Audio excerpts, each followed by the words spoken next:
La ministra de Energía, Inés Manzano, asegura que los apagones en distintas provincias de los últimos días se deben a problemas puntuales, que no serán generalizados y que las empresas aportan a diario 170 megavatios para suplir los problemas de generación.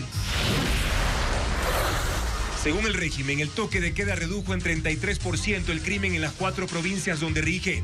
Agregan que hay 3 objetivos de alto valor detenidos y parte de la infraestructura criminal fue destruida. La justicia falló a favor de Alexandra Villasís y el Ministerio del Trabajo tiene 24 horas para eliminar el impedimento que no le permite ser presidenta del Consejo de la Judicatura. Un avión de la Fuerza Aérea Colombiana cayó en Puerto Leguízamo, departamento de Putumayo, cerca de la frontera con Ecuador. Según medios de ese país, a bordo iban 125 soldados y 8 murieron.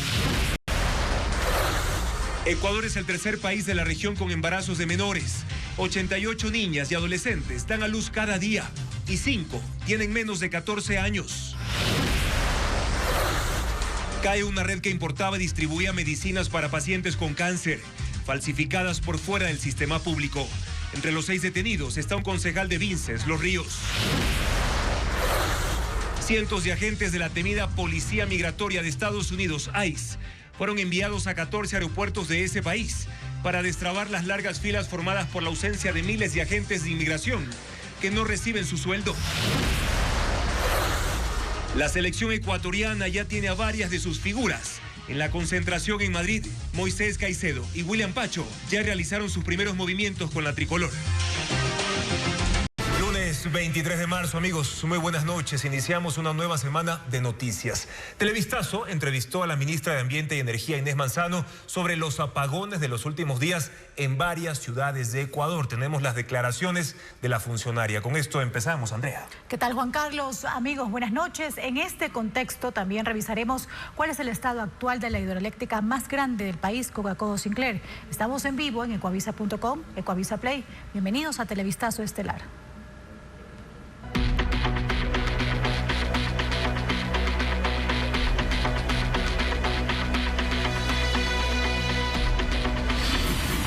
Energía.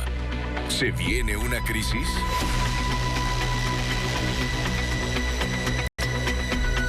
El gobierno nacional descarta que los últimos apagones en varias ciudades sean por déficit energético y puntualiza que las empresas privadas han empezado ya a autogenerar hasta 170 megavatios luego de un llamado para hacerlo. El país atraviesa problemas de generación en la central Coca-Cola Sinclair. Diego Puente con más detalles del panorama energético de Ecuador. El sector industrial privado ha entregado hasta 170 megavatios diarios a la red nacional interconectada en medio de un periodo de estiaje que afecta principalmente a la central Coca-Cola Sinclair en el nororiente del país. Lo dijo la ministra de Ambiente y Energía, Inés Manzano, este lunes a Televistazo. Todavía no se conoce el número de industrias que iniciaron la autogeneración. La ministra puntualizó que es opcional y el Estado paga a quien lo hace y haya cumplido con los requisitos. Tienes que tener en mantenimiento tu equipo. Tienes que estar autorizado por SENACE, tienes que tener vigente una autorización adicional. El gobierno pidió desde el 17 de marzo a empresas privadas que enciendan por 14 horas los grupos de electrógenos de emergencia, es decir, sus generadores, debido a una alerta de déficit que existe desde el 2023, pero que se activa cada que existen problemas de generación. Según el ministerio, la mayoría de empresas no ha generado debido a mantenimientos de sus equipos. Desde este lunes, la planta de Cubiec, que fabrica materiales de construcción y de metalmecánica, se conectó. Sus 2 generadores suman 1.800 kilovatios, lo que libera energía pública para abastecer entre 150 y 180 casas. Su generación es más cara. Sí, efectivamente, nosotros con la crisis que tuvimos hace un par de años, nosotros adquirimos los generadores y obviamente se hizo el cálculo del costo de la generación del kilovatio. Actualmente nosotros nos entrega el CENEL en 11 centavos del kilovatio y la generación nuestra está llegando a los 28 centavos por kilovatio. La ministra descartó que los últimos apagones registrados en Quito, Guayaquil y provincias de la costa tengan relación con la falta de energía. Sostuvo que se debe a problemas puntuales. Lo que ha habido son tormentas eléctricas que me dañan una subestación. Cuando hay mucha lluvia puede haber deslizamiento. Si hay deslizamiento, se te lleva a un poste de luz, no hay nada que hacer. O sea, se te fue la luz, que eso nos pasó, por ejemplo, en sectores del corazón. Ahí tienes temas muy específicos, pero no es por falta de energía. Descarto los apagones, porque nosotros hemos hecho todo para tener las térmicas y las hidroeléctricas que se puedan a tope. El gobierno reconoce que existe 1.000 megavatios de déficit que serán suplidos con energía que se pondrá a disposición por Nueva Generación y al culminar procesos de mantenimiento. Pero la generación hidroeléctrica en Coca-Codo Sinclair continúa baja y obliga al encendido de la mayoría de turbinas en el complejo Paute. Esto provoca que los niveles de cotas en los embalses para enfrentar un posible estiaje se reduzcan. Diego Puente con la información. La alerta de déficit energético en el país se mantiene. Aunque el sábado y domingo hubo menos consumo, el reinicio de la semana conlleva un repunte en el que se esperan picos de demanda de 5.200 megavatios, que comprometen una oferta que llega hasta los 5.360 megavatios.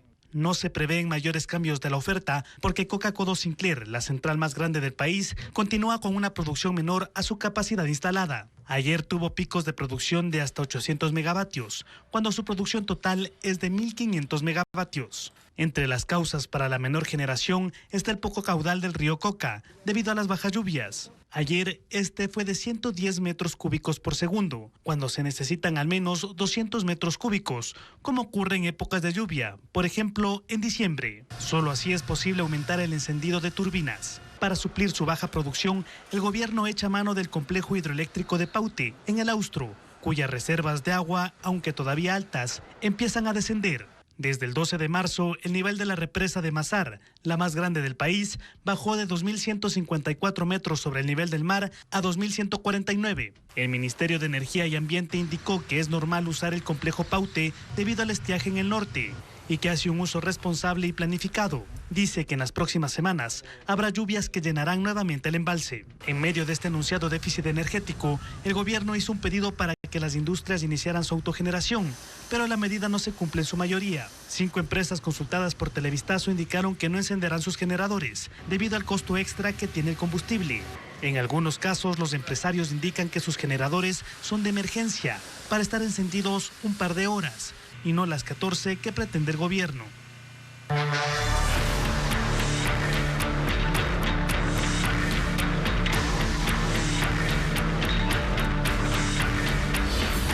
Toque de queda. A mitad de camino. 972 detenciones, desarticulación de infraestructuras criminales y afectación a sus economías son parte de los resultados de la primera semana del toque de queda. Según el gobierno, durante este mes la criminalidad ha disminuido en 33%. Estefanía Arias tiene las cifras oficiales de esta medida que rige en 4 provincias. Ha pasado una semana desde que 4 provincias del país, Guayas, El Oro, Los Ríos y Santo Domingo de los Sáchilas, enfrentan un toque de queda.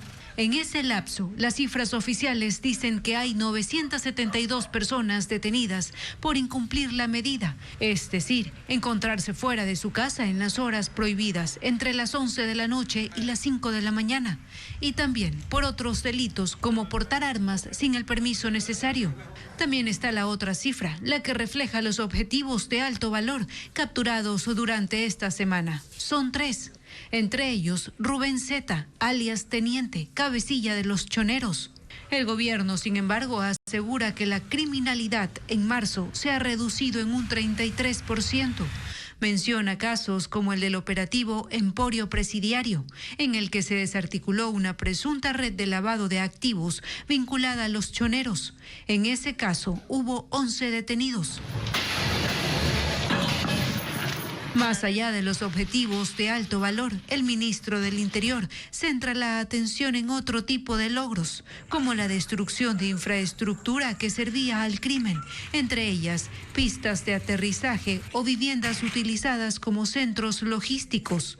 Y resalta otros resultados. 129 campamentos ilegales destruidos, una pista clandestina inhabilitada, 45 armas de fuego y 14 armas blancas incautadas, la retención de 125 vehículos y 65 motocicletas, así como la recuperación de 17 vehículos y 4 motocicletas.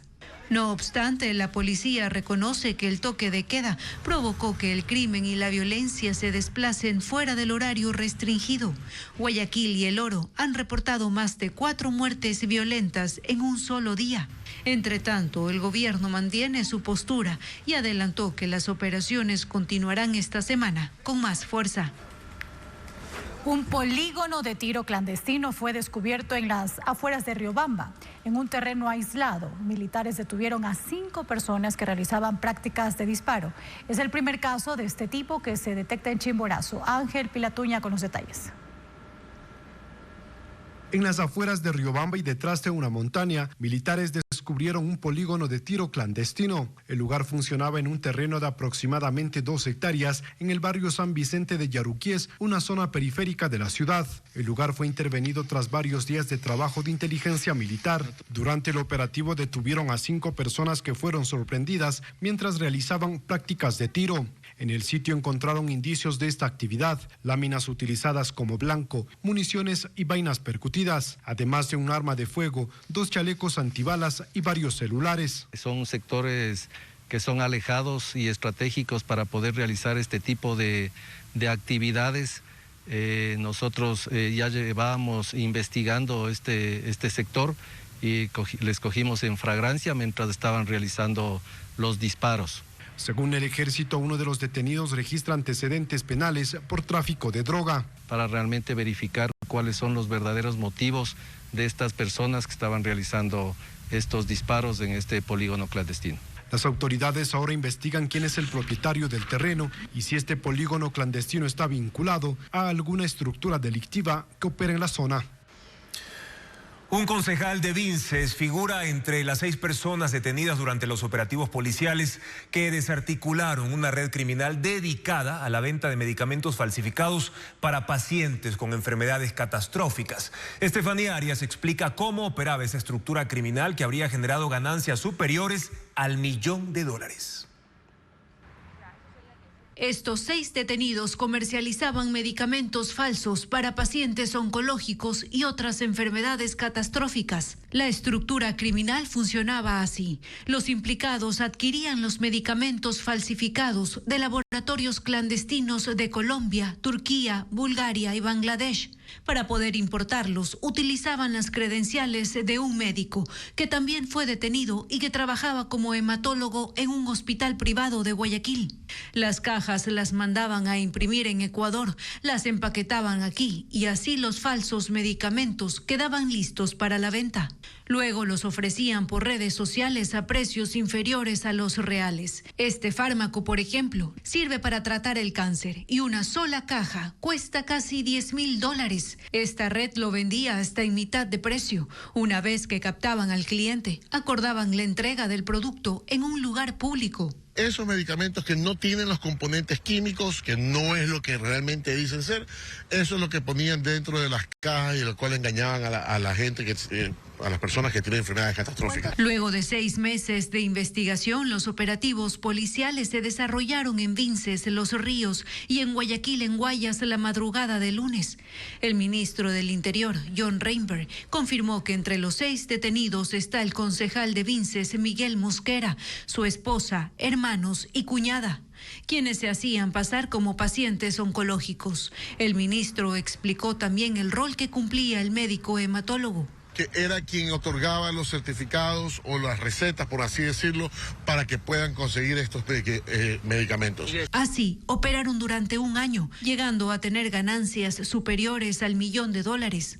Durante los allanamientos se hallaron 150 cajas con distintas medicinas y además 200 cajas vacías que eran utilizadas para reenvasar los productos con otras etiquetas. El concejal fue detenido en su domicilio en Vinces. Lo primero que me llamó la atención es un terreno que probablemente debe tener un poco más de 1 hectárea, una gran casa recién construida con todos los lujos que ustedes se pueden imaginar, 2 canchas de fútbol, vehículos de buen nivel, fue lo que encontramos hoy en el allanamiento, y esto obviamente pues lucrando de la gente que padece estas enfermedades. Las autoridades también incautaron los productos almacenados en hieleras que ni siquiera contaban con la refrigeración que este tipo de medicinas requiere. Las bodegas estaban ubicadas en Guayaquil. Aún no se ha informado cuántos de estos productos falsificados alcanzaron a comercializarse. Esta tarde una jueza concedió el recurso de habeas data a la vocal suplente del Consejo de la Judicatura, Alexandra Villasís. Ahora el Ministerio del Trabajo tiene 24 horas para corregir la información que la inhabilita para ejercer un cargo público. Fabiola Santana nos acompaña en el estudio y le consultamos qué implica esta decisión. ¿Qué debería pasar ahora? Fabiola, bienvenida. Juan Carlos y amigos, muy buenas noches. El Ministerio del Trabajo obligatoriamente deberá levantar el impedimento contra Villasís. El plazo de 24 horas se cumplirá mañana al mediodía, más allá de la apelación que ya presentó la Secretaría de Estado. La sentencia no dice implícitamente que el Consejo de la Judicatura debe titularizar a Alexandra Villasís.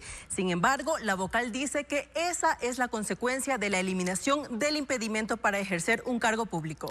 Fabiola, ¿y este es el primer caso en que esta figura bloquea a funcionarios?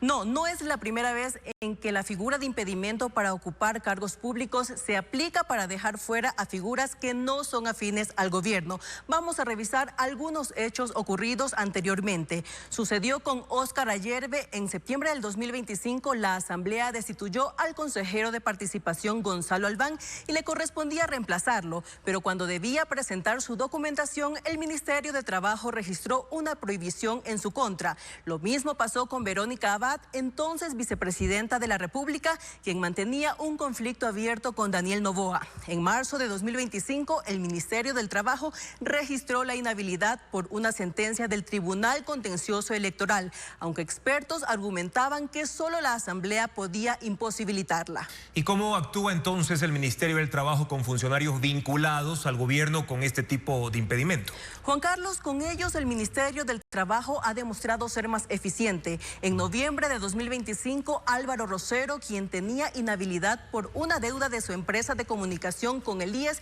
transfirió la representación a su hermana y en apenas 24 horas se levantó la restricción. Por la ola de críticas, él declinó del cargo. El caso más reciente se dio a inicios de febrero con Luis Darío Villacrés. Cuando llevaba 3 días como director de la Agencia Nacional de Tránsito, se confirmó que tenía una inhabilidad laboral por una deuda patronal. La NT aseguró de inmediato que se trataba de un desfase de tipo documental y que no existían obligaciones pendientes. El de Alexandra Villasís es el último de los casos públicos. Gracias, Fabiola, por esta explicación y de hecho vamos a permanecer pendientes de lo que ocurra con Alexandra Villasís, vocal suplente del Consejo de la Judicatura, en las próximas horas. Y más de 88 soldados fueron rescatados con vida de un accidente aéreo en Colombia. Viajaban en un avión militar con 125 personas a bordo que se estrelló poco después de despegar de un aeropuerto de Putumayo. La Fuerza Aérea investiga por qué la aeronave no alcanzó la altura y se precipitó. Por ahora se reportan 8 fallecidos y 43 desaparecidos. Este es el momento en el que el avión Hércules C-130 de la Fuerza Aeroespacial Colombiana se estrelló solo un minuto después de despegar del aeropuerto de Puerto Leguízamo en Putumayo. La aeronave, que viajaba con 114 soldados y 11 tripulantes a bordo, se incendió tras el impacto en la zona rural de La Tagua. Residentes del lugar fueron los primeros en llegar al rescate de las víctimas, en medio de pequeñas explosiones. Funcionarios de la Armada y bomberos se sumaron a las labores, logrando rescatar a 88 sobrevivientes. El comandante de la Fuerza Aérea anunció un despliegue de aviones con equipo y personal médico para atender a los heridos. Está despegando desde Bogotá un avión C-130 con una capacidad de 50 camillas para hacer un transporte masivo de heridos. Y detrás de él irá un avión Casa 295 con 24 camillas disponibles. Imágenes previas al accidente muestran la aeronave en la pista con varios soldados alrededor. Se dirigía a Puerto Asís para realizar un relevo de tropas. Según información preliminar de las autoridades, el Hércules diseñado para operaciones de alta exigencia no alcanzó su máxima altura en el despegue, sin que aún se conozcan las causas.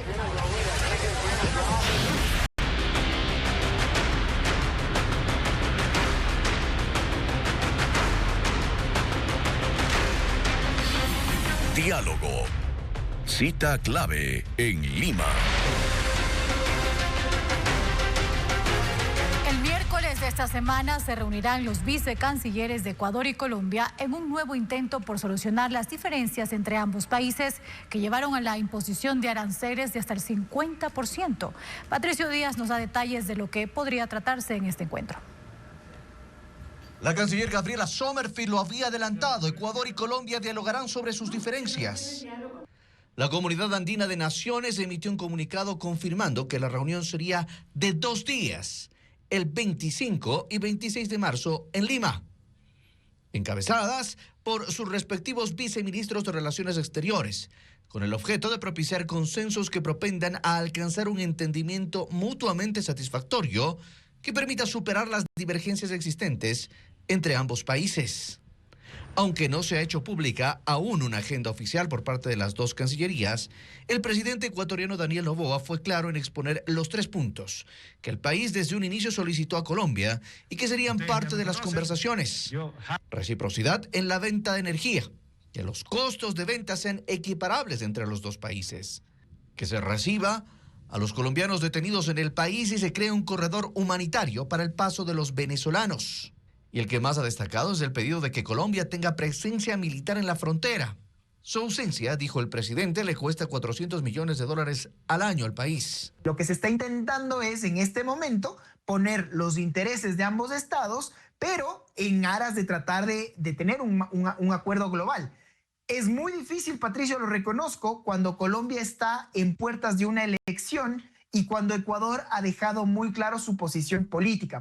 La canciller colombiana Rosa Villavicencio en sus últimas declaraciones ha insistido que lo que intentan es exponer que la violencia que vive Ecuador no es culpa de Colombia. El vecino del norte ha ido más bien por el lado comercial y su afectación. Demandó a Ecuador precisamente ante la CAN por incumplir los acuerdos de libre comercio regional debido a los aranceles de hasta el 50%. Estas son reuniones técnicas, son reuniones en el marco del derecho comercial internacional, en el marco de la integración comunitaria andina. Pero siempre la punta de la lanza, y esto tal vez hay que dejarlo muy señalado, es lo político. El presidente de Brasil, Lula da Silva, ha sugerido su mediación para superar las diferencias, pero no se ha confirmado si esa posibilidad la podrían aceptar los dos países. Y el Ministerio de Defensa de Colombia ya publicó el informe técnico de la bomba que apareció en su territorio. El descubrimiento del explosivo de uso militar agitó la crisis diplomática entre Bogotá y Quito la semana pasada.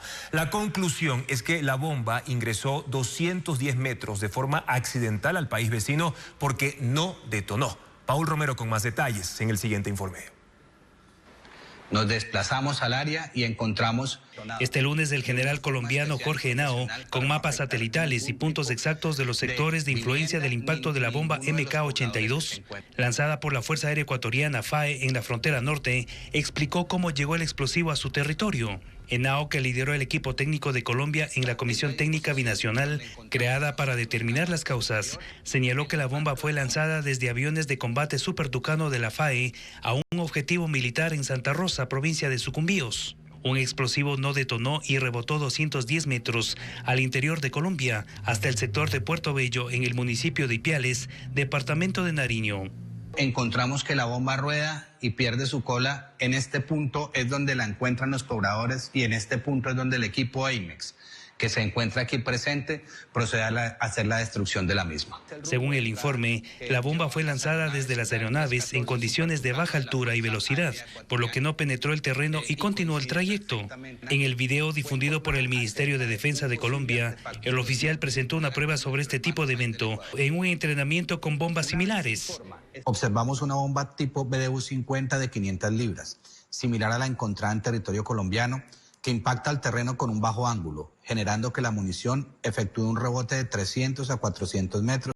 La operación militar en la frontera norte se realizó el 3 de marzo y el bombardeo no fue dirigido contra Colombia, concluye el informe del país vecino. Las Fuerzas Armadas del Ecuador no han publicado las conclusiones del informe técnico de la comisión y tampoco la razón por la que no explotó la bomba MK82 de fabricación estadounidense. Ahora nos vamos a comunicar en vivo con Merlin Ochoa, quien se trasladó hasta el Cantón Durán, en la provincia del Guayas, para contarnos sobre un operativo de seguridad. Esa localidad también está incluida en la medida de toque de queda. Merlin, buenas noches. Cuéntanos en qué zona exactamente te encuentras y qué está ocurriendo al momento. Juan Carlos, amigos televidentes, muy buenas noches. En efecto, me encuentro en el Cantón Durán, específicamente en Fincas del Yayá. Hace pocos minutos, como ustedes están viendo en este momento, se está realizando una intervención a este domicilio. Se trata de una casa de 3 pisos. Aquí se presume estaría alias La Muñeca. Y digo se presume porque empezó hace pocos minutos este desplazamiento militar con cerca de 50 uniformados. ¿Y quién es alias La Muñeca? Se considera un objetivo de mediano valor relacionado a la organización narcocriminal Los Chone Killers. Estamos ingresando para que ustedes vean un poco esta vivienda, evidentemente diferente a las casas que hay en el sector. Vamos a entrevistar a quien está liderando este operativo porque es importante encontrar a este sujeto en caso de que esté aquí en esta vivienda. Bueno, las Fuerzas Armadas del Ecuador y la Fuerza Aérea en esta jurisdicción del Cantón Durán se encuentran empeñados en brindar la mayor seguridad a nuestro pueblo. El hecho de ubicar a estos cabecillas de los grupos armados delincuenciales nos permite a nosotros debilitar sus estructuras y permitir que podamos nosotros avanzar hacia estos blancos. Vemos que hay canes. ¿Cuál es la finalidad? Nuestros canes están capacitados para la detección de sustancias catalogadas sujetas a fiscalización y explosivos, que normalmente pueden encontrarse en estos escenarios. En caso de que encuentren aquí a esta persona, este alias La Muñeca, ¿cree que van a reducir un poco la criminalidad en este cantón? Sí, porque se debilita la estructura. Lo fundamental de identificar, ubicar y capturar a estos líderes de las estructuras criminales es debilitarlos. Subamos para ver qué más encontramos en la parte de arriba. Es importante resaltar que según trabajos de inteligencia, alias La Muñeca daba seguridad a un político relacionado aquí en este cantón. Estamos tratando de ingresar para ver un poco cuál es el trabajo que se está realizando aquí adentro.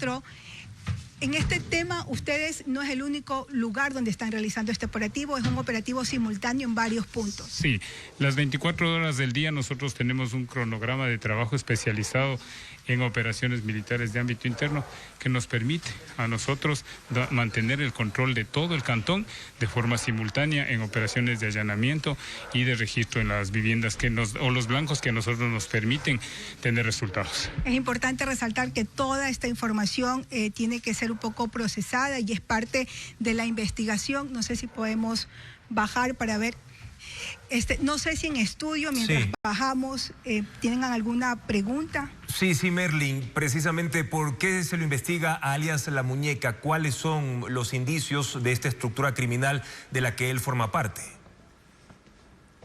Sí, de lo que se sabe ahora a través de trabajos de inteligencia, bueno, alias La Muñeca tiene 49 años, tiene antecedentes penales por defraudación tributaria, pero además estaría vinculado al microtráfico en este sector. Recordemos que Durán hay una disputa mortal, criminal, entre al menos 2 organizaciones narcocriminales quienes se disputan el territorio para la venta de droga al menudeo.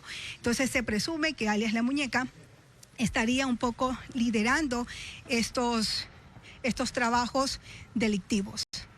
Merlin, ¿y cuántos militares cuántos militares están participando en esta intervención que vemos ahora en pantalla en esta vivienda? Bueno, son cerca de 50 militares los que están participando en este operativo que se realiza de forma simultánea en varios puntos aquí en el Cantón Durán. Además, también hay 2 drones y una aeronave. Este operativo está liderado por el comandante del Comando de Operaciones Aéreas y Especiales. Pero sí quiero un poco resaltar esta vivienda.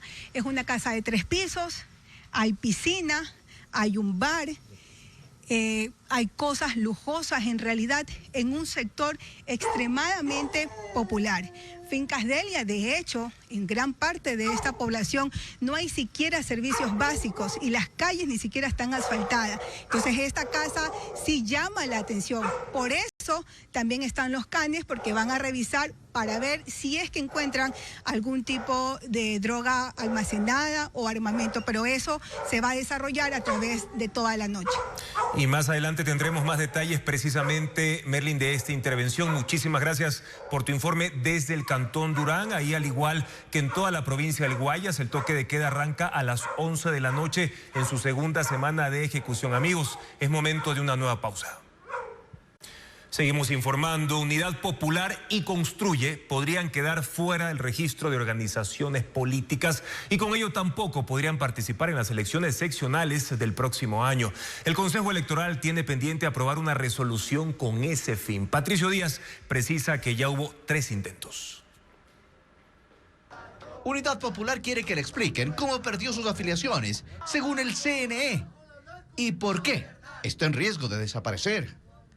El viernes, el Pleno del Consejo Electoral trató informes de la situación de las organizaciones políticas y en ellos se recomendaba su cancelación y la de Construye por no cumplir con el 50% de afiliaciones que exige la ley. Pero la resolución no se aprobó. Ese día estuvieron 3 de 5 vocales, entre ellos la presidenta Diana Tamaint, que votó a favor. Elena Nájera se abstuvo, cuestionó que los informes no llegaron con la convocatoria, sino horas antes de la sesión. Genera una duda razonable en esta consejera. Además, esta urgencia injustificada se traduce en una limitación al ejercicio de mis atribuciones legales. La presidenta del CNE convocó al Pleno nuevamente para el sábado y no hubo quórum. El domingo, en cambio, se canceló la sesión. Por eso, Unidad Popular se concentró este lunes en las afueras del organismo, rechazando el informe. Pidieron oficialmente que se les entregue la base de datos de afiliaciones y desafiliaciones en las que se sustentó la investigación del Consejo. Nosotros tenemos certificadas 206,000 afiliaciones y apenas menos del 1% de desafiliaciones. Construye también cuestionó a la presidenta del CNE, Diana Tamaint, por la posibilidad de ser eliminados. Dice que esas intenciones debilitan la democracia. En un comunicado indicaron: nos pronunciaremos una vez que seamos notificados formalmente y nos defenderemos en derecho suponiendo que esta posibilidad aún existe. Si bien Construye y Unidad Popular pueden ser cancelados, según los informes del CNE, las otras 14 organizaciones políticas nacionales sí tienen el 50% de adherentes. Esto sorprende a Medardo Leas, ex miembro del órgano electoral, porque en los últimos procesos, algunos de esos partidos y movimientos no han llegado ni al 5% de votación, es decir, menos del número de sus afiliados, y solo 4 tienen hoy representación en la Asamblea. En cada elección vemos que quien presentó 200,000 firmas no sacan ni 5,000. Entonces había esa distorsión. Entonces, si se quiere depurar el sistema, que lo hagan legalmente, que lo hagan de forma clara, transparente y no con procedimientos oscuros e inexplicables. Espera que se hagan públicos los informes de la sorpresiva evaluación de las afiliaciones realizada por el CNE. Por el momento no se ha convocado a un nuevo pleno para tratar el tema. Una nueva resolución de la Junta de Regulación Financiera y Monetaria busca facilitar el financiamiento para emprendedoras. Las mujeres que no tengan bienes contarán con una garantía pública. Además, quienes tengan deudas en mora de hasta $3,000 se les restablecerá su calificación crediticia. Adriana Bermeo amplía la información. En 6 meses, todas las instituciones financieras del país deberán ofrecer créditos en condiciones específicas para emprendedoras.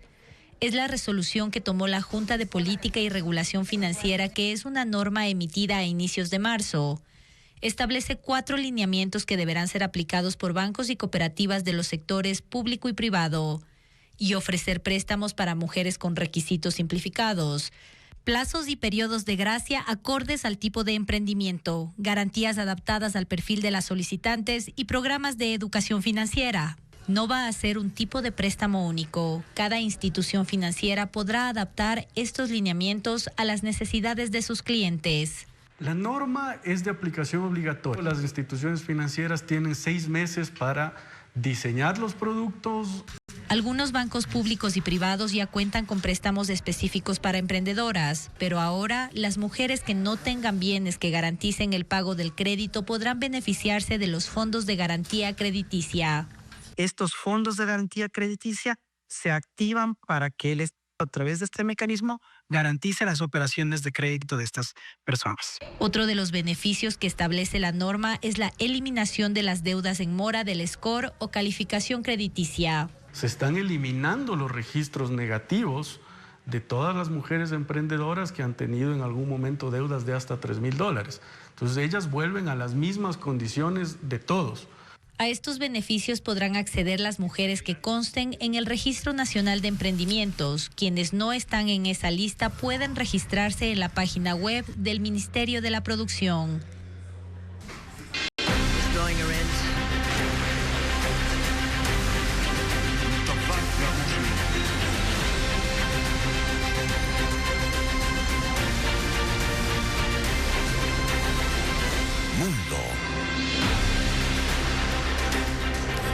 Una ola de denuncias de acoso sexual sacude al periodismo colombiano.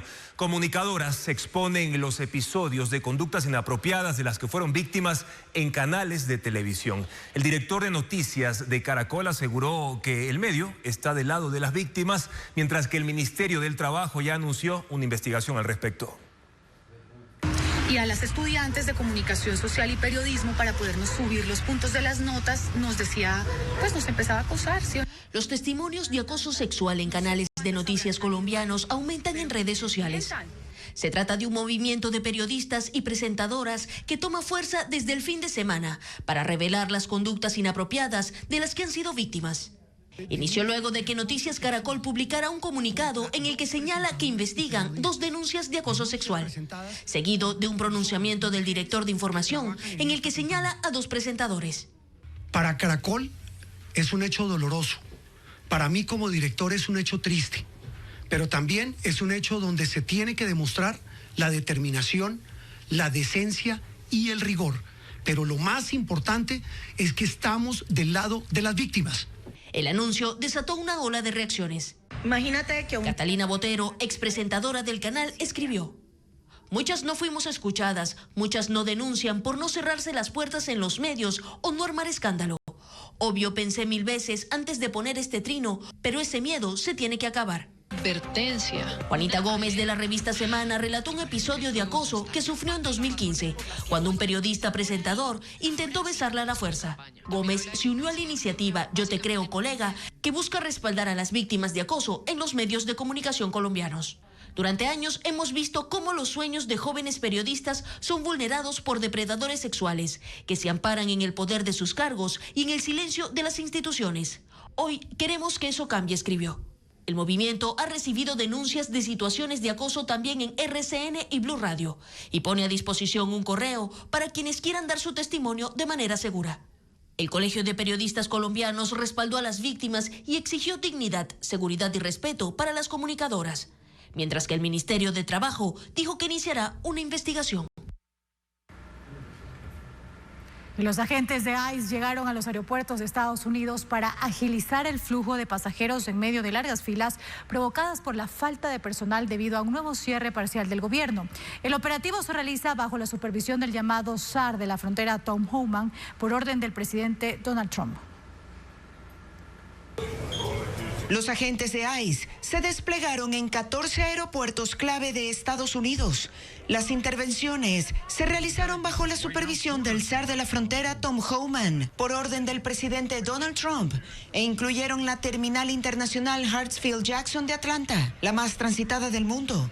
Homan aclaró que aunque estos agentes suelen participar en operativos migratorios, su papel en los aeropuertos será limitado para brindar apoyo logístico en tareas básicas, como la asistencia en controles de rayos X, y no reemplazarán a los oficiales de seguridad, ya que no cuentan con la capacitación para ejecutar inspecciones especializadas, como escáneres corporales, detección de objetos ocultos o pruebas para identificar explosivos y sustancias peligrosas. La llegada de ICE busca aliviar la congestión en los aeropuertos, donde los pasajeros enfrentan filas de hasta 3 horas para abordar sus vuelos. La medida surge tras el bloqueo en el financiamiento del Departamento de Seguridad Nacional, que derivó en el cierre parcial del gobierno el 14 de febrero. Desde entonces, cerca de 50,000 agentes de la Administración de Seguridad en el Transporte trabajan sin sueldo, lo que ha provocado ausencias y hasta 400 renuncias. El resultado, aeropuertos saturados, tiempos de espera prolongados e interrupciones en los viajes. El presidente de Estados Unidos, Donald Trump, decidió congelar por 5 días el ataque previsto para hoy contra centrales eléctricas e infraestructuras energéticas de Irán por mantener bloqueado el estrecho de Hormuz. Dijo que hay avances en los contactos entre Washington y Teherán, calificando las conversaciones como muy productivas para lograr una solución total en el Medio Oriente. Sin embargo, medios iraníes aseguran que no ha habido ningún tipo de contacto con la Casa Blanca y que Trump solo busca reducir los precios del petróleo con sus declaraciones y así ganar tiempo para sus planes militares. Un ataque incendiario contra vehículos de ambulancia ocurrió en Londres la madrugada de este lunes 23 de marzo. Varias unidades del servicio voluntario Hatzola Northwest fueron incendiadas en el barrio de Golders Green, una zona con amplia comunidad judía. Cámaras de seguridad captaron a 3 encapuchados provocando el fuego cerca de una sinagoga. 4 de 6 ambulancias quedaron destruidas y se registraron explosiones posteriores debido a los tanques de oxígeno. No se reportan heridos ni fallecidos y la Metropolitan Police investiga el hecho como un posible delito de odio antisemita. El actor estadounidense Bill Cosby fue declarado culpable de drogar y violar a una camarera hace más de 50 años. Una corte de Santa Clara, California, condenó al comediante de 88 años a pagar una multa de $19 millones a la víctima. Según la declaración, los hechos ocurrieron en 1972, cuando Cosby le dio una pastilla a la joven, quien se desvaneció y despertó al día siguiente vestida solo con ropa interior. Aunque ha pasado más de medio siglo, el juicio fue posible porque las denuncias por delitos sexuales no prescriben en el estado de California. Cosby fue una destacada figura de la televisión estadounidense en el siglo XX, cuya carrera ha estado empañada de decenas de denuncias de abuso. El diario español El Mundo, un reconocido medio internacional, publicó una entrevista con alias Negro Willy, señalado en Ecuador como uno de los delincuentes más buscados. Desde este país, el considerado cabecilla de los tiguerones niega su vinculación con el ataque a TC Televisión. Habla de una nueva vida e incluso hace acusaciones polémicas. Mientras tanto, el gobierno ecuatoriano rechaza esas declaraciones e insiste en su extradición. Mientras en Ecuador su nombre está ligado a la violencia, en España posa ante las cámaras. El diario El Mundo, uno de los más importantes de ese país, publicó una entrevista a alias Negro Willy, acompañada de una sesión de fotos. La crónica lo presenta como el narcoterrorista más buscado de Ecuador que hoy vive en libertad en Cataluña. Ahí, William Jofre Alcíbar Bautista reconoce su pasado, pero intenta desmarcarse. Niega haber ordenado el ataque a TC Televisión ocurrido en enero de 2024 y asegura que es una escena armada por el gobierno. Pensaban que aún estaba en Sudamérica y me podían detener rápido. Pero cuando eso sucede, estoy ya en España. Todos los que estaban en la televisión fueron detenidos y faltaba yo. Se les cayó toda la escena, por eso luego cambian el escenario. Dice que quiere una nueva vida porque es muy temeroso de Dios y que está muy agradecido con la justicia española. Pero su historia reciente cuenta otro contexto. A finales de 2024 fue detenido en España junto a su hermano. Allá enfrentó 2 procesos de extradición. Sin embargo, quedó en libertad tras más de un año en prisión preventiva, luego de que Ecuador no completara a tiempo el trámite. En Ecuador, alias Negro Willy es señalado como el cabecilla de los tiguerones y es requerido por delitos como terrorismo, sicariato, narcotráfico y delincuencia organizada. En esta misma entrevista asegura que su organización habría apoyado la campaña del presidente Daniel Noboa con financiamiento y movilización de votos desde las cárceles. Una versión que desde Ecuador fue rechazada por el ministro del Interior, John Reinberg. Cuando dice que él habló en las cárceles, vaya a ver quién ganó en las cárceles. ¿Quién se llevó todos los votos en todas las cárceles? Definitivamente no fue el presidente Daniel Noboa, fue la Revolución Ciudadana. Yo creo que ahí el mensaje está claro de quién es el que puede haber hecho alguna gestión para que tengan la votación en los diferentes centros penitenciarios. El ministro insiste en que se trata de un prófugo, por lo que continuará gestionando su extradición. Me apena por España que tengan un criminal de esa categoría suelto por las calles, que es capaz de poner bombas, es capaz de matar gente. Yo espero que España facilite que él venga acá al país. Sin embargo, aún así, nosotros vamos a buscar por todas las vías necesarias de que Negro Willy venga acá al país a pagar por todo el daño que han hecho. Así, mientras Negro Willy habla de una nueva vida en España e incluso de abrir una red de barberías, en Ecuador aún tiene cuentas pendientes. Continuamos. En Ecuador, la maternidad llega demasiado temprano para muchas niñas. Cada día, decenas de adolescentes y niñas menores de 14 años se enfrentan a embarazos forzados, fruto de violencia y también abuso. Historias desgarradoras, como las que se viven en la maternidad Isidro Ayora en Quito, reflejan una crisis que requiere atención urgente. Carla Delgado, con más detalles de estos casos. No todas las historias que se viven tras las paredes de la maternidad Isidro Ayora en Quito son esperanzadoras. Algunas son dolorosas, desgarradoras y se repiten con alarmante frecuencia. La maternidad llega demasiado pronto y de la manera más cruel para muchas niñas. A esta casa de salud ingresó una niña de apenas 9 años. Será madre. La menor fue víctima de abuso por parte de su padrastro, quien huyó con la complicidad de su propia madre. Historias como esta reflejan una realidad preocupante en Ecuador. Cada día, 88 adolescentes dan a luz. 5 de ellas son menores de 14 años, aunque hay un subregistro según Plan Internacional. Sí, lamentablemente todos estos casos de las niñas entre 9 y 14 años en especial se dan por temas de violación. Es una violación, no se le puede llamar de otra manera, porque una niña de 9 años no está preparada ni psicológica ni físicamente, primero para mantener una relación sexual. Los cambios psicológicos son intensos y físicamente su desarrollo aún no está completo. Porque su cuerpo está recibiendo una transformación completa y está viendo cambios. Ella no está preparada para dar a luz, para parir, no está lista para. Sus huesos son demasiado pequeños todavía para que pueda ser mamá y se pone en riesgo su vida. Venezuela lidera en la región en embarazos adolescentes con el 25%, seguido de Bolivia con el 20%. Ecuador es el tercero, con 18%. Asegura que aunque Ecuador ha logrado prevenir significativamente el embarazo infantil en algunas zonas, hay un factor determinante que hace que los cambios aún no sean significativos. Sin embargo, estas políticas no están respaldadas por un presupuesto adecuado. No existe el presupuesto para hacer prevención, para cuidar a estas niñas, para protegerlas.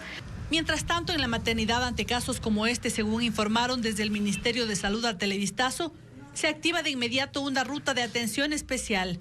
Se trata de situaciones que no se consideran procesos biológicos normales, sino crisis que requieren protección inmediata. Además, se notifica a las autoridades competentes para que se activen medidas de protección y se inicien las investigaciones judiciales correspondientes. El sistema de salud pública en Ecuador enfrenta una crisis histórica. Con este panorama negativo, el gobierno mira hacia España en busca de soluciones, pero ¿puede nuestro país replicar un modelo que requiere inversión y voluntad política? La respuesta en el siguiente informe. El gobierno continúa buscando estrategias para revertir la crisis en el sistema público de salud, que hasta ahora no encuentra una salida ni al desabastecimiento ni a los problemas de corrupción. En ese contexto, el presidente Daniel Noboa anunció el viernes pasado que la vicepresidenta viajará en las próximas semanas a España para trabajar en la implementación de nuevos modelos de gestión hospitalaria en Ecuador.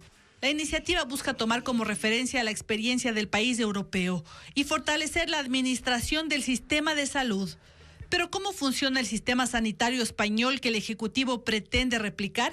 Porque apenas el Ecuador de presupuesto a la salud es de 2,4% de parte del Estado, ¿no? Más un 2% del IES, que es los dos subsistemas más grandes, suman no más de 5 y se necesita un mínimo de 7 a 8 para tener un sistema similar al español. Se trata de un modelo público universal y descentralizado, financiado principalmente a través de impuestos. Garantiza atención gratuita a ciudadanos y residentes y se sustenta en una sólida red de atención primaria. Para Alberto Narváez, miembro de la Comisión Científica del Colegio de Médicos de Pichincha, el modelo español es uno de los que mejor funciona. Sin embargo, advierte que su éxito depende de una fuerte inversión estatal, recursos que, según señala, actualmente no se destinan en la magnitud necesaria al sistema de salud ecuatoriano. Implementar sistemas de gestión y de auditoría en tiempo real, y eso puede permitir disminuir enormemente tanto la mala gestión, la ineficiencia, pero también la corrupción. Pero eso no han querido hacer. El especialista explica que una primera fase debería centrarse en la creación de suficientes centros de salud para fortalecer la atención primaria. A su criterio, implementar un cambio de modelo podría tomar al menos entre 3 y 4 años. En España, cerca del 90% de la población utiliza la sanidad pública. El acuerdo de comercio recíproco blinda a Ecuador de nuevas medidas arancelarias de Estados Unidos previstas para julio. Así lo aseguró el ministro de la Producción, Luis Alberto Jaramillo. Hasta el momento no se ha enviado el documento a la Corte Constitucional para su análisis, como lo informa Adriana Bermeo. Han transcurrido 10 días desde que se firmó el acuerdo de comercio recíproco con Estados Unidos y aún no se ha enviado a la Corte Constitucional para su análisis y aprobación. Esta semana esperamos enviarlo, esta semana no. O sea, ya contamos nosotros con los documentos y hay que presentarlo ya a la Corte para que inicie este proceso de ratificación. El gobierno no precisó el día que se entregará a la Corte, pero sí defendió la negociación y el acuerdo que pone a Ecuador en una situación de ventaja frente a un nuevo esquema de sobretasas que Estados Unidos aplicaría después del 20 de julio, según explicó el ministro de la Producción, Luis Alberto Jaramillo. Podemos nosotros salir ganando de estos cambios que van a haber, porque sí va a haber diferenciaciones entre países que tienen acuerdo y los que no tienen acuerdo. Quiere decir que podemos en el corto plazo incorporar a más productos también dentro de esta canasta exportadora con la ventaja del 0% sobre tasa. Con esta posición coincide Juan Carlos Navarro, presidente del Comité Empresarial Ecuatoriano. Cualquier decisión que tome el presidente Trump, nosotros como país firmante estamos protegidos, estamos blindados, porque no va a poner nada que sea peor de lo que puede estar ahí. Navarro dijo además que el gobierno ya se está reuniendo con representantes del sector agrícola cuyos productos sensibles podrían verse afectados con el acuerdo. Para ir hablando, ir desmenuzando qué cosa les afecta, qué tanta es la realidad de la afectación, cómo se puede ir mejorando. Para todo esto llevarlo al mes de julio, en caso de que lleguemos al mes de julio, y poder decir, ok, esto necesitamos mejorar, ¿cómo lo hacemos? Negociemos. Hasta que no se concrete el trámite en la Corte Constitucional y la Asamblea, de ser el caso, Ecuador continúa pagando el 10% de sobretasa. Solo 1/3 de las exportaciones a Estados Unidos no paga ese arancel. 9 personas fueron enviadas a prisión preventiva en el caso operativo Presidiario por lavado de activos vinculada a la factoría, proveedora de alimentación en las cárceles hasta 2024. Las autoridades estiman que la estructura movió 1.500 millones de dólares y causó un perjuicio al Estado de 110 millones. Bessie Granja con el seguimiento. La Fiscalía formuló cargos contra 9 personas por el delito de lavado de activos en el denominado caso Emporio Presidiario, vinculado a la empresa La Factoría, que proveyó de alimentación a las cárceles del país hasta junio de 2024. Además, 3 representantes de las personas jurídicas presuntamente implicadas fueron detenidos con fines investigativos. El caso a cargo de la Fiscalía Antilavado de Activos número 2 y la Unidad Nacional de Delitos contra el Sistema Financiero y Económico de la Policía apunta a una estructura que entre 2017 y 2025 habría perjudicado al Estado en 110 millones de dólares y movilizado 1.500 millones en el sistema financiero nacional. Según la tesis de la Fiscalía, las empresas Provisión de Alimentos S.A., Provisali, y La Factoría S.A., habrían funcionado como fachada para el lavado de activos mediante otras compañías. Asesoría Empresarial Reasem S.A., constituido como un holding que agrupa 16 empresas tales como Industria Ecuatoriana de Leche Ecualechera S.A., Nova Cocina S.A. y Acerinox S.A. Reasem tiene como accionistas a Richard Villagrán Freire y su esposa, ambos ciudadanos estadounidenses. Villagrán fue señalado por el ministro del Interior, John Reinberg, como el cabecilla de la estructura de lavado de activos. La Fiscalía ya solicitó al juez la vinculación de estas personas jurídicas a la investigación. El esquema incluía depósitos realizados por personas sin vínculo comercial o societario con las empresas, entre ellas presos con antecedentes por delitos graves. A esto se sumaron transferencias vinculadas al círculo familiar de Ashaer Roldán hijo de alias Junior, sentenciado en el caso Blanqueo Junior, así como de Lisette Hernández, expareja del narcotraficante Roldán, también sentenciada en este caso. El abogado de la factoría, Jofre Campaña, afirmó que aún no han sido notificados y considera que la acusación es infundada. Esperan la notificación para realizar un pronunciamiento oficial. La Fiscalía no descarta nuevas aprehensiones y vinculaciones en los próximos días.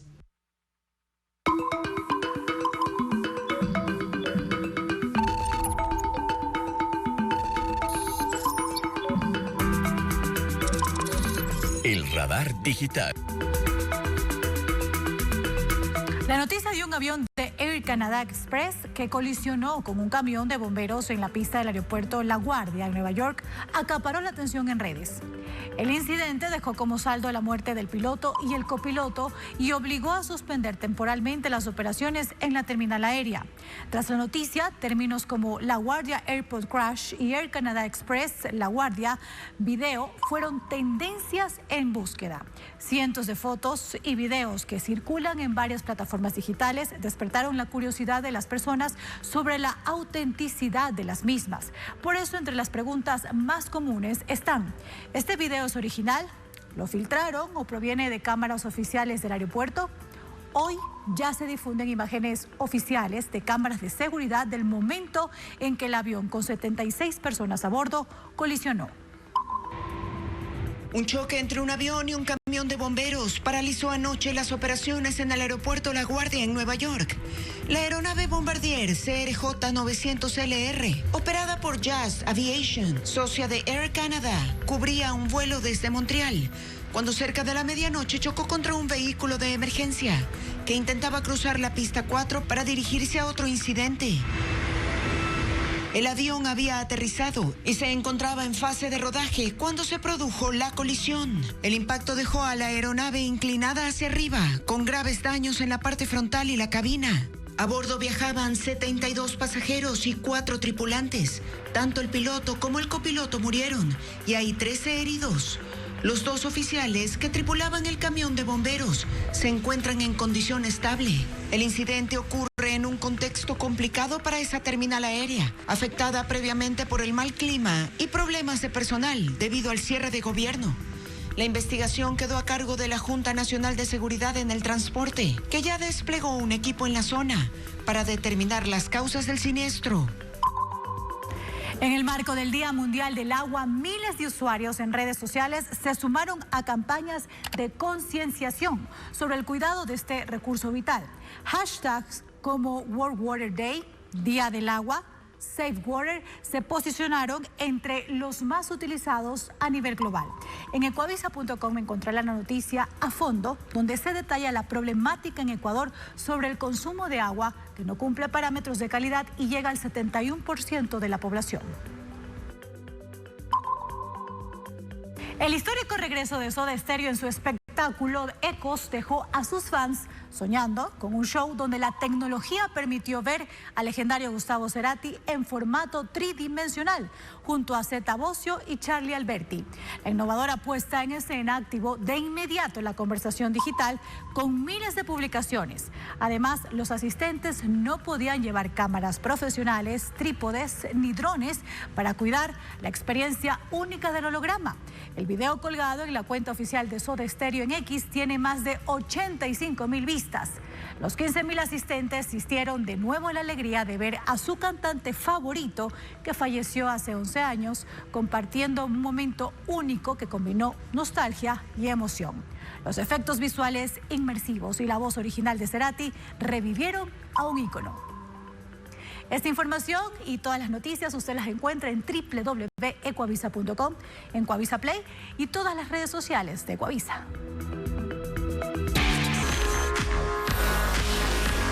En la alfombra roja es auspiciado por Extreme. La gira Ecos revive a Gustavo Cerati en el escenario gracias a la tecnología. En la primera fecha, el Movistar Arena de Buenos Aires congregó a 15,000 fans. Lo que dijo su hijo, que estuvo presente en el show, nos lo cuenta Ana María Palacios en la siguiente nota.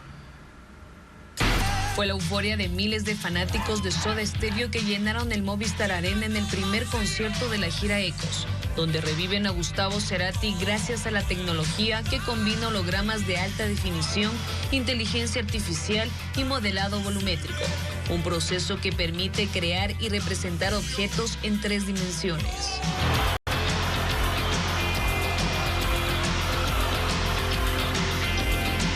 Junto al avatar de Cerati estuvieron los otros integrantes de la banda, Charlie Alberti y Zeta Bosio, recreando la energía de los shows originales.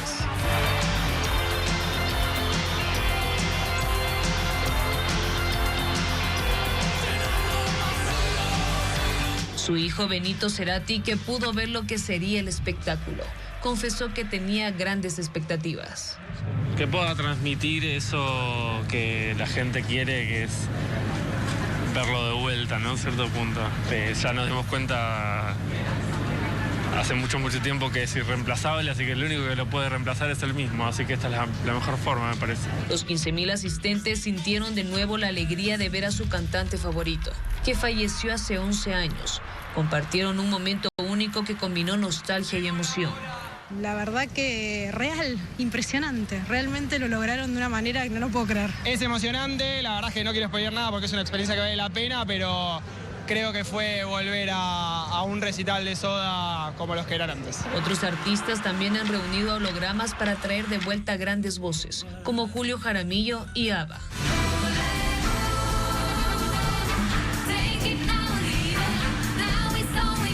Con los 10 conciertos restantes ya agotados, la gira promete seguir emocionando a miles de fanáticos en Latinoamérica.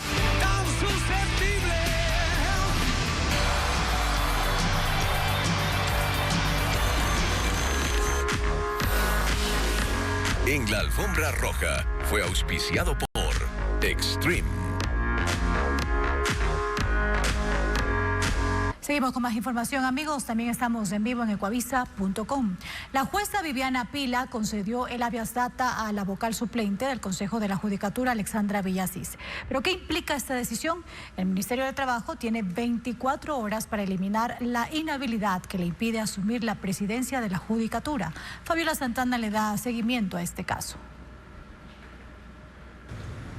La justicia dio la razón a Alexandra Villasís. Este mediodía, la jueza Viviana Pila concedió el recurso de habeas data presentada por la vocal suplente de la Judicatura. Y con ello, el Ministerio del Trabajo tiene 24 horas para corregir su base de datos y levantar su impedimento para ejercer un cargo público. Según Villasís, eso la habilitará para asumir la presidencia del Consejo de la Judicatura en reemplazo del destituido Mario Godoy. Una consecuencia de la sentencia de la jueza es de que se restituya la situación jurídica al estado en que se dieron los hechos, que fueron a partir del 9 de febrero. Me correspondía a mí haber asumido la función. En la audiencia, la jueza escuchó a las partes. El abogado de Villasís dijo que el 9 de febrero se le prohibió titularizarse por el impedimento registrado en el Ministerio del Trabajo por una deuda inexistente con el SRI.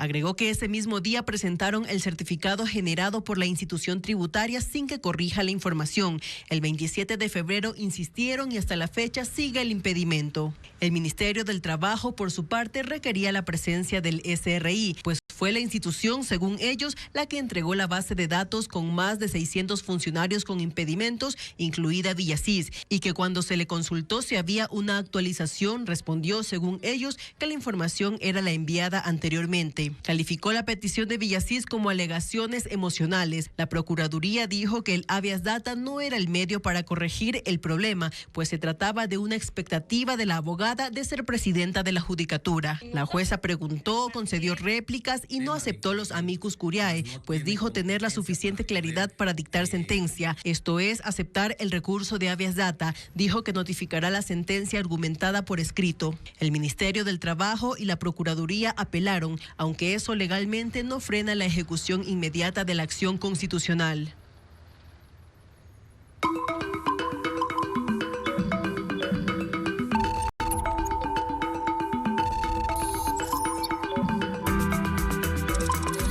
El radar digital.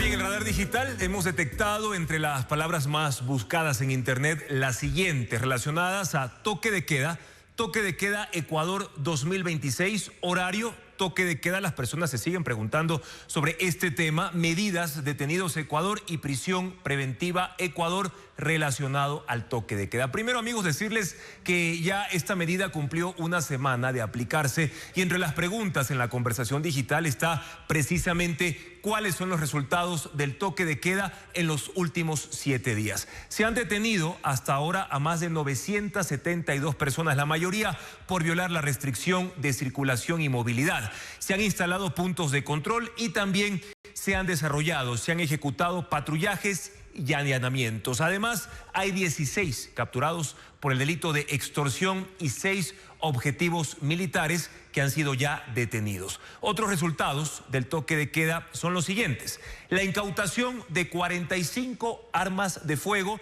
también 15 armas blancas, además 17 vehículos y 48 motocicletas cuyos propietarios habían denunciado que fueron robados y han sido recuperados durante estos operativos del toque de queda. Pero otras de las preguntas que los usuarios digitales insisten en hacer en las últimas horas es: ¿qué pasa por incumplir el toque de queda? Decirles que es un delito por incumplimiento de orden de autoridad que está tipificado en el artículo 282 del Código Integral Penal. Por ello, amigos, se insiste en que no salgan de sus casas durante el horario del toque de queda para evitar detenciones innecesarias. Por incumplir esta norma se puede aplicar la siguiente penalidad: prisión de entre 1 a 3 años, reitero, según lo que manda el Código Penal. Se procede a la detención inmediata y luego la audiencia de flagrancia. Se pueden dictar medidas como, reitero, la prisión preventiva o la prohibición de salida del país, dependiendo de cada caso.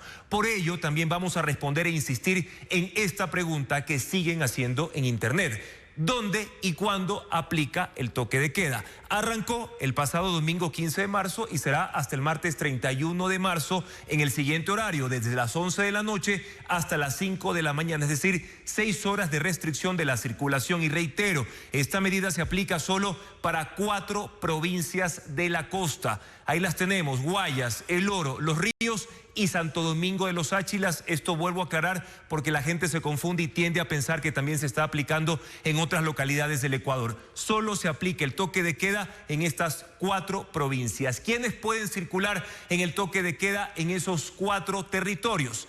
Policías y militares. También personal de salud, específicamente emergencias médicas y fármacos, por ejemplo. Además del personal de sectores estratégicos y equipos de emergencia y de gestión de riesgos. Pero en Internet también preguntan sobre 2 particularidades que se han generado durante la aplicación del toque de queda y las hemos informado en este espacio noticioso.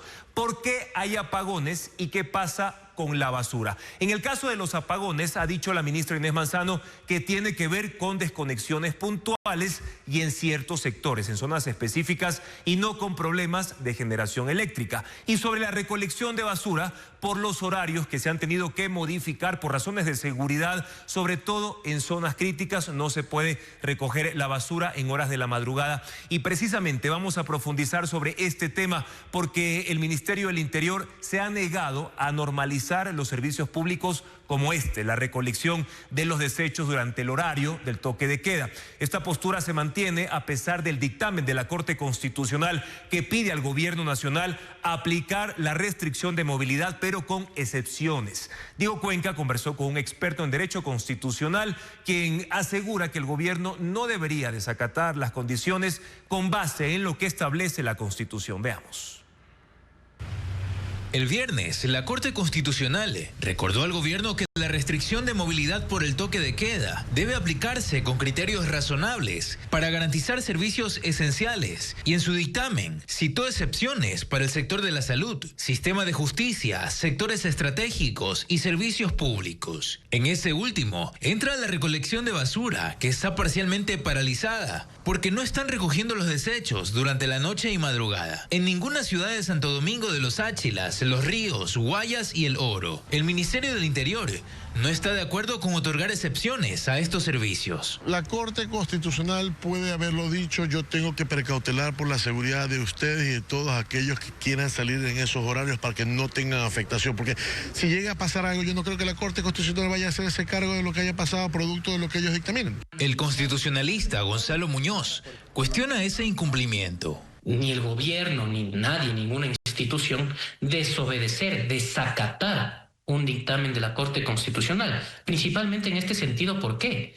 Porque la constitucionalidad del estado de excepción está condicionada al cumplimiento de estos requisitos. Nuestra Constitución establece que los servicios públicos, así como lo que tienen relación con los sectores estratégicos, no pueden ser suspendidos bajo ningún concepto. En ese sentido, la Carta Magna es clara, pues describe cuáles son los sectores estratégicos en el artículo 313, como lo detalla Muñoz. No puede suspender el servicio de energía eléctrica, no puede suspender el servicio de agua potable, no puede suspender servicios de telefonía, ¿sí? Todo ese tipo de cosas están reguladas por la Constitución. El ministro Reinberg autorizó solo por el fin de semana la circulación de 140 recolectores de basura en Guayaquil durante las horas del toque de queda. Sin embargo, eso fue excepción para paliar la emergencia, porque ya hoy se volvió a prohibir la salida de los recolectores durante la restricción. Lo que está poniendo la Corte Constitucional no es nada del otro mundo, son medidas elementales. Por otra parte, el fallo de la Corte también recuerda que la restricción de movilidad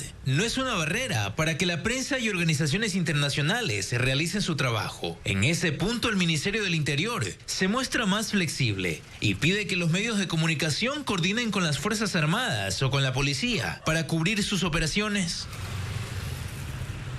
Amigos, y ahora los invitamos a ingresar a nuestra página web ecuavisa.com, donde tienen varias notas, varios reportajes precisamente sobre los temas del toque de queda y las preguntas que ustedes constantemente se hacen, y también para resolver las dudas acerca de la prisión preventiva que también se podría dictar en casos de incumplir con la normativa, con el decreto de quedarse en casa en esos horarios de 11 de la noche a 5 de la mañana en estas 4 provincias donde se aplica el toque de queda. También en el transcurso de esta semana tienen en pantalla el código QR que los va a llevar directamente hacia esta información, reitero, en nuestra página web ecuavisa.com, con información actualizada sobre la medida de toque de queda en 4 provincias de la costa ecuatoriana.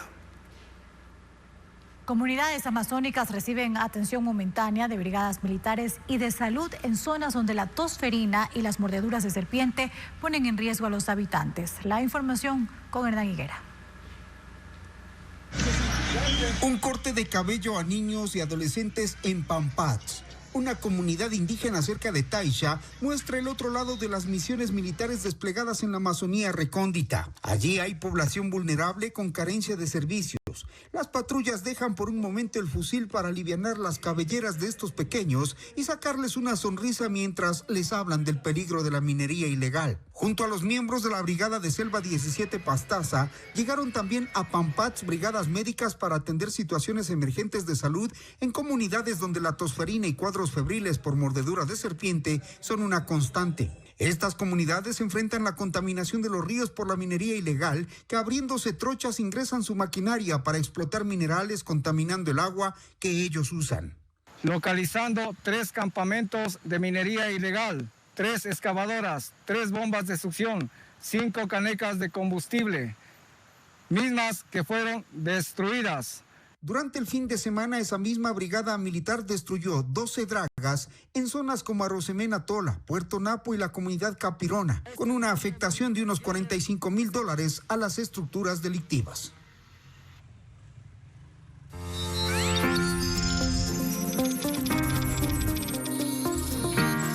Tecnología.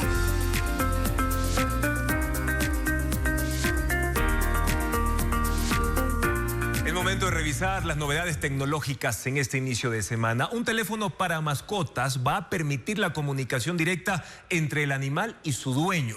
Además, se desarrolló una pupila de metal líquido capaz de imitar el funcionamiento del ojo humano, abriendo nuevas posibilidades para la visión en máquinas. Más detalles de estos avances con Ana María Palacios. ¿Alguna vez se imaginó poder llamar al teléfono de su perro o gato y que éste le responda? responda? Ahora es posible gracias a PetPhone, un dispositivo que se coloca en el collar de la mascota y permite la comunicación bidireccional con su dueño. El propietario puede hablarle para tranquilizarlo o darle órdenes, mientras que la mascota puede iniciar la llamada mediante sus movimientos. El sistema detecta si el animal tiene hambre, sed, ansiedad o necesita atención y envía notificaciones directamente al celular del dueño.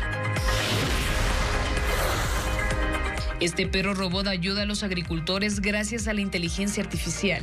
Equipado con cámaras, recorre los cultivos de forma autónoma, los vigila en tiempo real y detecta posibles problemas.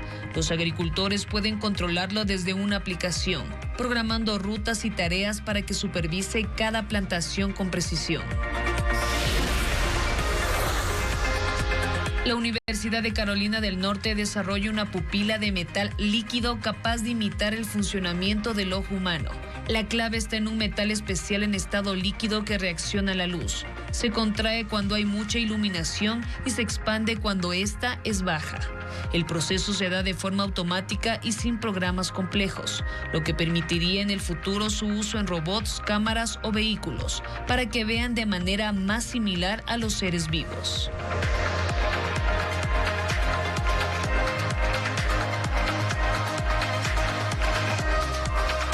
Seguimos con más y volvemos ahora con Merlin Ochoa, quien continúa en el cantón Durán, provincia del Guayas, para contarnos los detalles de la operación de seguridad que se ejecuta en estos momentos. Merlin, te saludamos nuevamente. Cuéntanos en dónde estaba exactamente alias La Muñeca, quien ya fue capturado junto a 2 personas más. ¿De quiénes se trata y por qué se los investiga?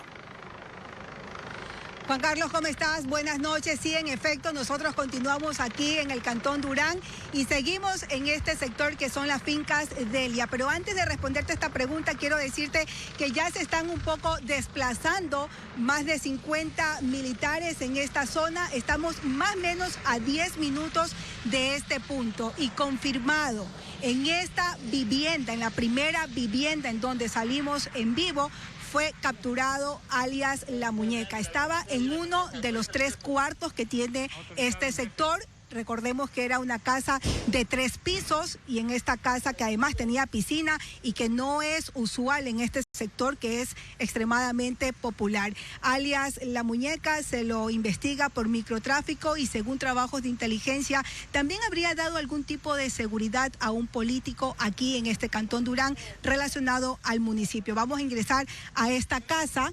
Esta es una de las casas que está siendo allanada. ¿Por qué?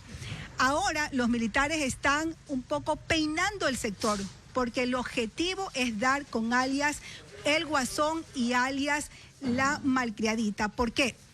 Alias La Malcriadita es un adolescente de 17 años quien supuestamente utiliza las casas de este sector para esconder a las víctimas de secuestro. Ambos están también relacionados al grupo, a la organización narcocriminal Los Chone Killers. En este lugar, según trabajos de inteligencia militar, habría armamento encaletado. Y es eso lo que en este momento están tratando de buscar los militares. Le vamos a preguntar al comandante de operación militar, ¿cuántas casas ya han sido allanadas desde que empezó el toque de queda? Bueno, como referencia a hacer alusión a que este sector Fincas Delia, en cada una de las manzanas que tiene, 4 de cada 10 casas están abandonadas de sus propietarios originales por influencia de los GDO para poderlas utilizar como caletas, ocultamiento de armas, de drogas para el microtráfico.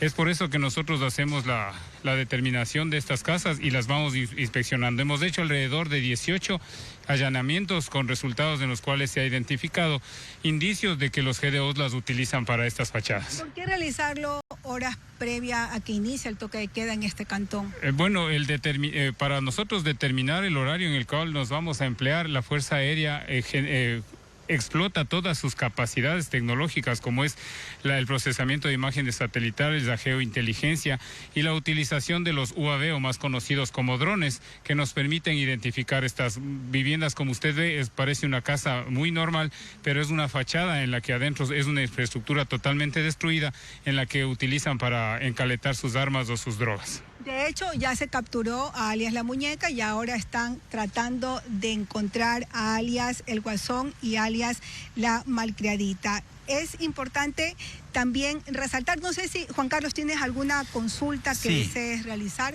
Merlin, sí, nos llama la atención justamente estas viviendas que ha dicho parte del operativo que son utilizadas para esconder a las personas que secuestran los miembros de estas bandas. ¿Cuál es el porcentaje de casas, de viviendas que están vacías en ese sector donde estás ahora y por qué razón? Según trabajos de inteligencia, las cifras son escalofriantes. Al menos el 80% de las viviendas que están en este sector están completamente vacías. Los dueños fueron amenazados, amedrentados y por ende dejaron estas casas. Estas viviendas son utilizadas por estas organizaciones narcocriminales.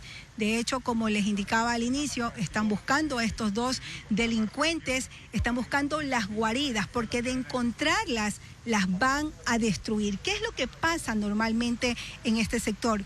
Llegan los militares, allanan las viviendas, luego se van, detienen a las personas, pero viene otro grupo criminal, otra banda delictiva y toma poder sobre la vivienda. Por eso los uniformados, cuando encuentran a estos delincuentes adentro, tratan de destruir estas viviendas para que no sean utilizadas nuevamente por estas organizaciones narcocriminales. En este sector existe mucho el tema de microtráfico. De hecho, son utilizados los menores de edad para distribuir la cocaína. También les queremos comentar, déjenme ingresar un permiso. El operativo fue liderado por el comandante del Comando de Operaciones Aéreas y Espaciales. Nosotros vamos a continuar en este punto. El operativo sigue a lo largo de la noche. Son cerca de 50 uniformados que están alrededor de 5 cuadras a la redonda. Se están utilizando 2 drones y una aeronave.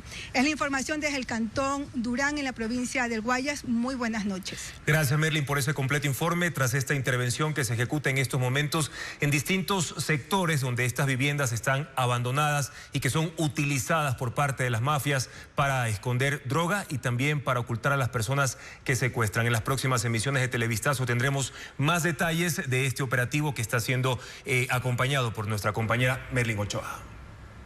Y ahora les contamos que el campo cotopaxense enfrenta un golpe en uno de los momentos más sensibles del calendario agrícola.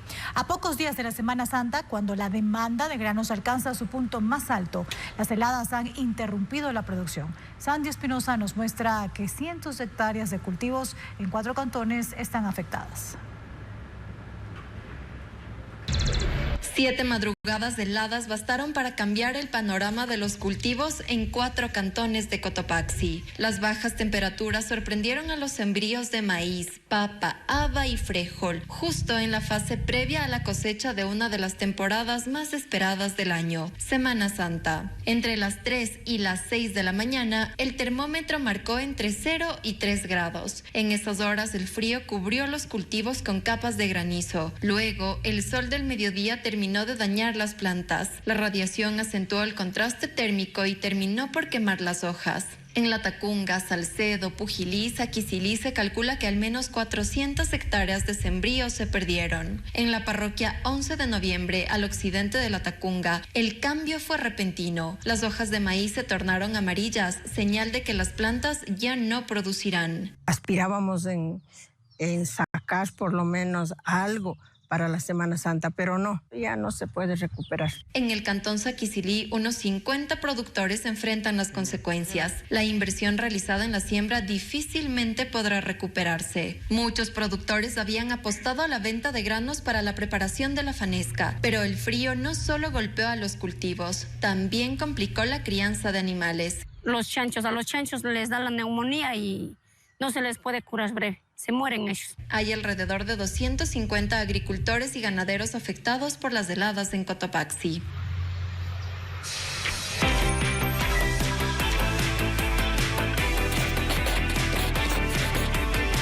Tome nota.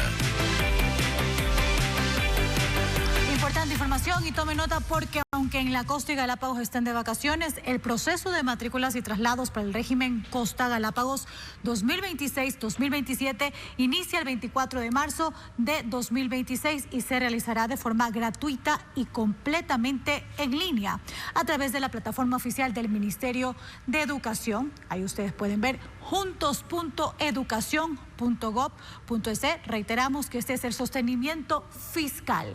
En la primera fase están los traslados de hermanos entre instituciones del 24 al 29 de marzo, dirigidos a estudiantes que buscan estudiar en el mismo plantel. Tome nota de esta información porque luego se desarrolla la matrícula prioritaria para hermanos del 31 de marzo al 5 de abril de 2026 con el objetivo de facilitar la organización de los grupos familiares. Y posteriormente se abre el periodo de traslados entre instituciones educativas, como ustedes se lo ven, del 7 al 12 de abril, proceso que se ejecuta de acuerdo con los niveles y subniveles del sistema educativo. Pero luego, ¿qué pasará? Se llevará a cabo la matrícula ordinaria o general del 14 al 19 de abril de 2026 y esta es dirigida a todos los estudiantes del régimen fiscal. Esto es importante recalcar porque finalmente el inicio del año lectivo está previsto para el 4 de mayo de 2026. Reiteramos, este es en la región Costa Galápagos.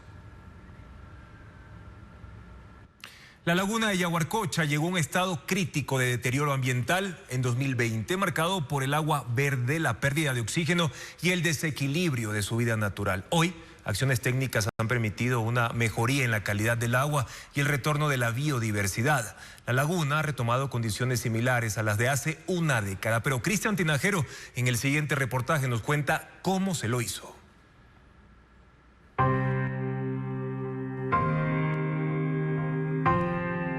Yaguarcocha arrastra una alerta ambiental que estalló en 2020.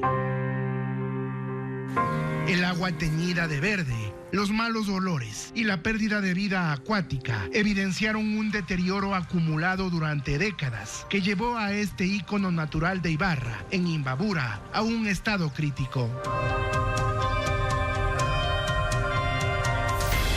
No fue un colapso repentino. El exceso de nutrientes, las descargas contaminantes y la falta de control en los afluentes provocaron eutrofización, es decir, disminución de oxígeno y proliferación de cianobacterias, una combinación que puso al ecosistema al límite.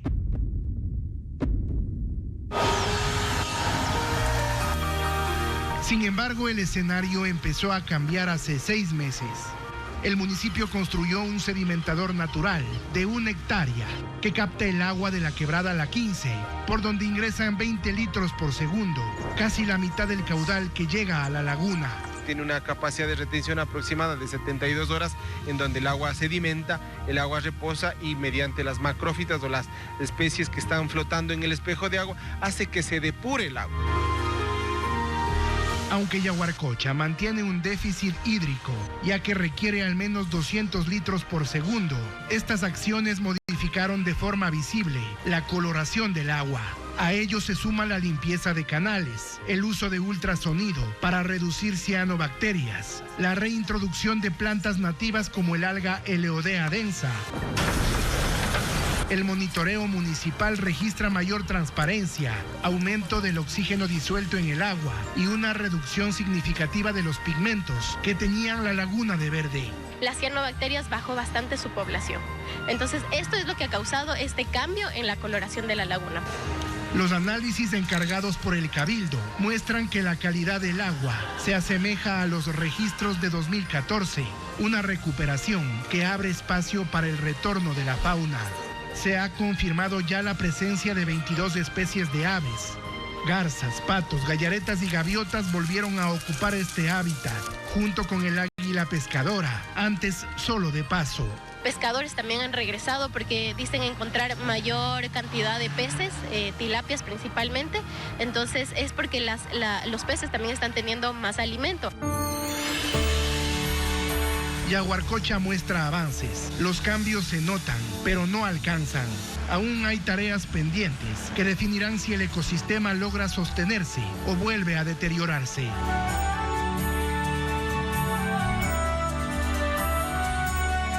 Les contamos ahora que los trazos e imágenes presentes en piezas arqueológicas de la cultura manteña hacen parte de la nueva muestra del Museo Pumapungo de Cuenca. Así es, porque la exposición Hiperforma se mantendrá el resto del año y se sumarán otras fases. Diana León nos amplía. Objetos patrimoniales de la colección nacional se presentan bajo una mirada contemporánea en la muestra Hiperforma, inaugurada en el Museo Pumapungo de Cuenca. La exposición invita a las nuevas generaciones a un recorrido por las formas gráficas ancestrales que configuran el pensamiento visual humano. Es una exposición, más bien dicho, diferida en 4 tiempos a lo largo del año y que va a tener muestras sobre todo de arqueología, de arte, de etnografía y de nuestro patrimonio documental. Nos expresábamos a través de la línea, a través de trazos y eso luego fue evolucionando y muchas veces terminan decantando en obras de arte. Sus curadores han dedicado esta primera etapa a la arqueología, con artefactos que muestran cómo el acto cotidiano de hilar o marcar superficies se vincula desde siempre al sentimiento de poder, identidad y ritualidad. La imagen se presenta como lenguaje de memoria e identidad. En la sala podemos encontrar objetos en cerámica, objetos líticos, objetos miniaturas como las fusayolas, que son como estos usos que se utilizaba para el textil, para hilar de la cultura manteña, objetos líticos de gran tamaño que tienen también trazos o jeroglifos que están, digamos, puestos, tallados en la piedra. La propuesta estética juega con el blanco, gris y negro, con acentos metalizados, junto a una iluminación escenográfica que refuerza el diálogo entre el pasado y el presente. Vamos a encontrar sellos, sobre todo de la cultura manteña o huancavilca, estos sellos que fueron también como estas cosas primitivas de las cuales se generaban formas o expresiones, sellos que pueden ser aplicados en la piel, en los textiles, también en los objetos cerámicos y que ahora están exhibidos y tenemos varias de estas réplicas porque la sala también es interactiva. La exhibición se puede visitar de martes a domingo en el Museo Pumapungo. Y así, amigos, despedimos esta emisión, pero puedes seguir las noticias minuto a minuto en ecuavisa.com y Ecuavisa Play. Mañana en las entrevistas de Contacto Directo estará el jurista y constitucionalista André Benavides Mejía. Conversaremos sobre la disputa política por la judicatura tras el fallo a favor de Alexandra Villasís. Y también estará con nosotros César Ulloa Tapia, analista político y director de docencia e investigación de la Universidad de Hemisferios, para responder qué pasa con la cancelación de organizaciones políticas. Amigos, gracias siempre por su sintonía. Las noticias regresan mañana en la primera emisión de Televistazo a las 5:55. Buen inicio.